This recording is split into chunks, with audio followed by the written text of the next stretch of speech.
दूसरा शमूएल अध्याय 19। दाऊद का यरूशलेम को लौटना।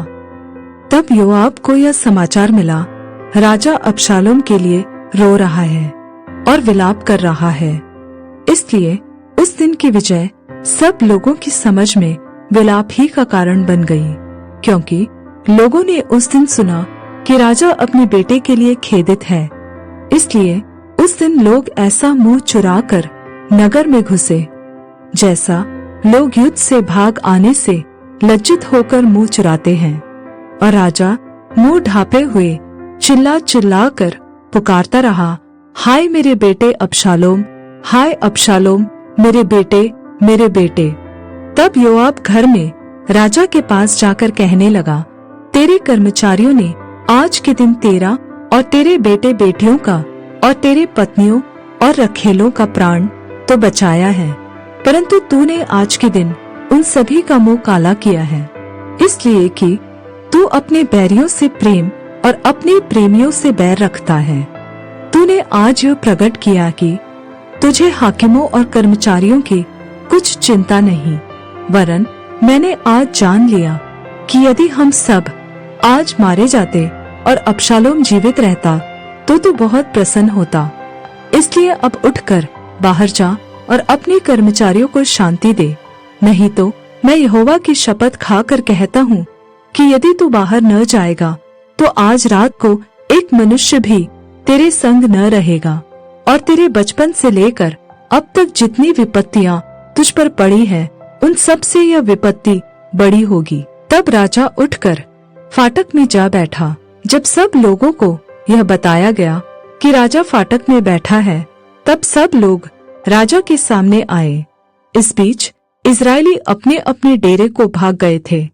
इस्राएल के सब गोत्रों के सब लोग आपस में यह कहकर झगड़ते थे, राजा ने हमें हमारे शत्रुओं के हाथ से बचाया था और पलिश्तियों के हाथ से उसी ने हमें छुड़ाया, परंतु अब वह अबशालोम के डर के मारे देश छोड़कर भाग गया। अबशालोम, जिसको हमने अपना राजा होने को अभिषेक किया था, वह युद्ध में मर गया है। तो अब तुम क्यों चुप रहते और राजा को लौटा ले आने की चर्चा क्यों नहीं करते? तब राजा दाऊद ने सादोक और एब्यातार याजकों के पास कहला भेजा, यहूदी पुरनियों से कहो, तुम लोग राजा को भवन पहुंचाने के लिए सबसे पीछे क्यों होते हो, जबकि समस्त इस्राएल की बातचीत राजा के सुनने में आई है कि उसको भवन में पहुंचाए। तुम लोग तो मेरे भाई वरन मेरी ही हड्डी और मांस हो, तो तुम राजा को लौटाने में सबके पीछे क्यों होते हो? फिर अमासा से यह कहो, क्या तू मेरी हड्डी और मांस नहीं है? और यदि तू योआब के स्थान पर सदा के लिए सेनापति न ठहरे, तो परमेश्वर मुझसे वैसा ही वरन उससे भी अधिक करे। इस प्रकार उसने सब यहूदी पुरुषों के मन ऐसे अपनी ओर खींच लिया कि मानो एक ही पुरुष था, और उन्होंने राजा के पास कहला भेजा, तू अपने सब कर्मचारियों को संग लेकर लौट आ।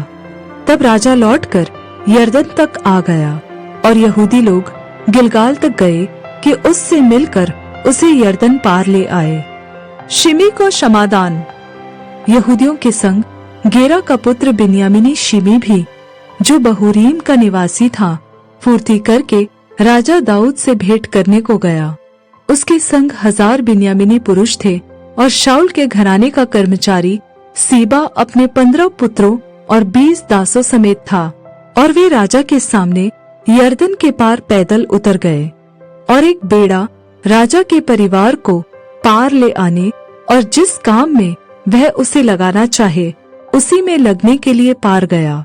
जब राजा यरदन पार जाने पर था, तब गेरा का पुत्र शिमी उसके पांवों पर गिर के राजा से कहने लगा, मेरा प्रभु मेरे दोष का लेखा न ले, और जिस दिन मेरा प्रभु राजा यरूशलेम को छोड़ आया, उस दिन तेरे दास ने जो कुटिल काम किया उसे स्मरण न करे, और न राजा उसे अपने ध्यान में रखे, क्योंकि तेरा दास जानता है कि मैंने पाप किया।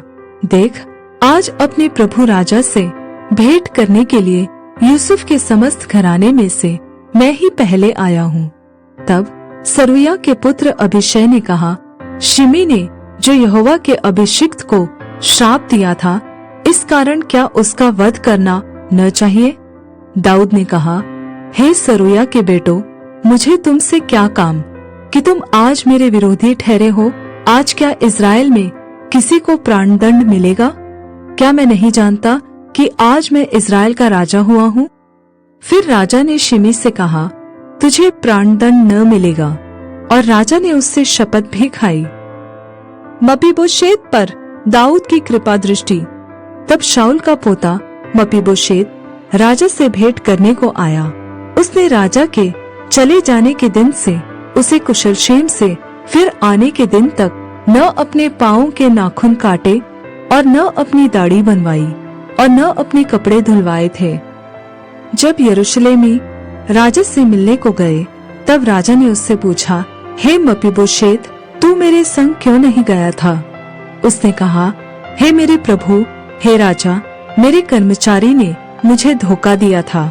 तेरा दास जो विकलांग है, इसलिए तेरे दास ने सोचा मैं गधे पर काठी कसवा कर उस पर चढ़ राजा के साथ चला जाऊंगा। और मेरे कर्मचारी ने मेरे प्रभु राजा के सामने मेरी चुगली की है। परंतु मेरा प्रभु राजा परमेश्वर के दूत के समान है, और जो कुछ तुझे भाए वही कर। मेरे पिता का समस्त घराना तेरी ओर से प्राणदंड के योग्य था, परंतु तूने अपने दास को अपनी मेज पर खाने वालों में गिना है। मुझे क्या हक है कि मैं राजा की दुहाई दूं? राजा ने उससे कहा, तू अपनी बात की चर्चा क्यों करता रहता है? मेरी आज्ञा यह है कि उस भूमि को तुम और सीबा दोनों आपस में बांट लो। मपीबोशेत ने राजा से कहा, मेरे प्रभु राजा जो कुशलक्षेम से अपने घर आया है, इसलिए सीबा ही सब कुछ ले ले। बर्जिल्लै पर दाऊद की कृपा दृष्टि। तब गिलादी बर्जिल्लै रोगलीम से आया और राजा के साथ यरदन पार गया कि उसको यरदन के पार पहुंचाए। बर्जिल्लै तो वृद्ध पुरुष था, अर्थात 80 वर्ष की आयु का था। जब तक राजा महनैम में रहता था, तब तक वह उसका पालन पोषण करता रहा, क्योंकि वह बहुत धनी था। तब राजा ने बर्जिल्लै से कहा, मेरे संग पार चल, और मैं तुझे यरूशलेम में अपने पास रख कर तेरा पालन पोषण करूंगा। बर्जिल्लै ने राजा से कहा, मुझे कितने दिन जीवित रहना है कि मैं राजा के संग यरूशलेम को जाऊं? आज मैं 80 वर्ष का हूँ। क्या मैं भले बुरे का विवेक कर सकता हूँ? क्या तेरा दास जो कुछ खाता पीता है, उसका स्वाद पहचान सकता है? क्या मुझे गायकों या गायिकाओं का शब्द अब सुन पड़ता है? तेरा दास अब अपने स्वामी राजा के लिए क्यों बोझ का कारण हो? तेरा दास राजा के संग यरदन पार ही तक जाएगा। राजा इसका ऐसा बड़ा बदला मुझे क्यों दे? अपने दास को लौटने दे कि मैं अपने ही नगर में अपने माता पिता के कब्रिस्तान के पास मरूं। परंतु तेरा दास किमहाम उपस्थित है। मेरे प्रभु राजा के संग वह पार जाए, और जैसा तुझे भाए वैसा ही उससे व्यवहार करना। राजा ने कहा, हाँ, किमहाम मेरे संग पार चलेगा, और जैसा तुझे भाए वैसा ही मैं उससे व्यवहार करूंगा। वरन जो कुछ तू मुझसे चाहेगा वह मैं तेरे लिए करूंगा। तब सब लोग यरदन पार गए और राजा भी पार हुआ। तब राजा ने बर्जिल्लै को चूमकर आशीर्वाद दिया और वह अपने स्थान को लौट गया। तब राजा गिलगाल की ओर पार गया और उसके संग किमहाम पार हुआ, और सब यहूदी लोगों ने और आधे इजरायली लोगों ने राजा को पार पहुंचाया। तब सब इजरायली पुरुष राजा के पास आए और राजा से कहने लगे, क्या कारण है कि हमारे यहूदी भाई तुझे चोरी से ले आए और परिवार समेत राजा को और उसके सब जनों को भी यरदन पार ले आए हैं? सब यहूदी पुरुषों ने इजरायली पुरुषों को उत्तर दिया, कारण यह है कि राजा हमारे गोत्र का है। तो तुम लोग इस बात से क्यों रूठ गए हो? क्या हमने राजा का दिया हुआ कुछ खाया है, या उसने हमें कुछ दान दिया है? इजरायली पुरुषों ने यहूदी पुरुषों को उत्तर दिया, राजा में 10 अंश हमारे हैं, और दाऊद में हमारा भाग तुम्हारे भाग से बड़ा है। तो फिर तुमने हमें क्यों तुच्छ जाना? क्या अपने राजा के लौटा ले आने की चर्चा पहले हम ही ने न की थी? और यहूदी पुरुषों ने इस्राएली पुरुषों से अधिक कड़ी बातें कहीं।